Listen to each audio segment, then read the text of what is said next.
people, there's an unlikely fan from Ohio. He's a sous chef for a country club, and the reason he's here is because he was mistaken for the former Alabama defensive coordinator, Jeremy Pruitt. He thought he'd have a little bit of fun with it with the wrong tagging and try to play, Mississippi State football coach, but he had absolutely no idea what would happen next.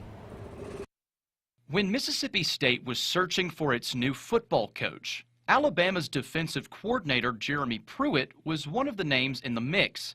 Within the social media frenzy that was the SEC's coaching search, a different Pruitt was tagged on Twitter. That's how it started. Someone kind of got me confused, and a lot of times people just want to tweet and be like the first person to say hello or hi. His first reaction was to ignore it, but more tweets kept coming. So I'm like, okay, I'll have a little fun with this now. So I got on Google and I Googled like every fictional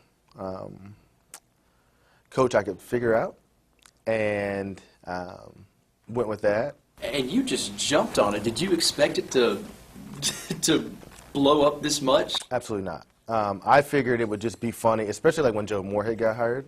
I just figured, we would stay in contact, with fans down here and whatnot. He plans to attend the home football game against Florida on September 29th, but an available weekend brought him to Starkville a little bit earlier to watch the women's basketball game against South Carolina.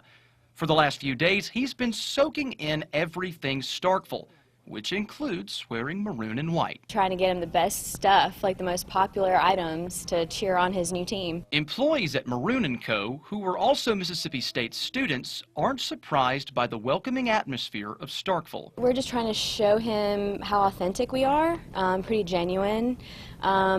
Most people think Southerners are pretty friendly, but they don't really know how friendly until they actually come down here. Of course, Starkville is really welcoming. Like, I came here from Atlanta, and everybody is just real hospitable. So the fact that happened, maybe it was God's way of working his little magic, Pruitt's family is originally from South Carolina, and for a time he lived in Kentucky. So Southern hospitality isn't a foreign concept to him, but the welcome he received was still overwhelming. I've probably hugged more people this weekend, and I've only been here 36 hours, something like that, than I probably have in my entire life. I mean, everyone that I meet, instead of up north, we might shake hands or high five or whatever. But down here, I've hugged almost everyone that I've met.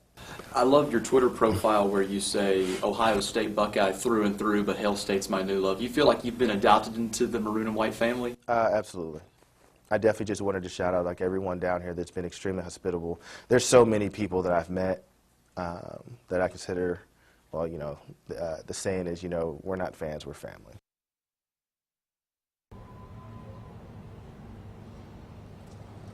Pruitt also told us he has plans to make an appearance for Super Bulldog Weekend in April. But if he's not able to, he still is confident that he will for sure make it for the home football game against Florida on September 29th.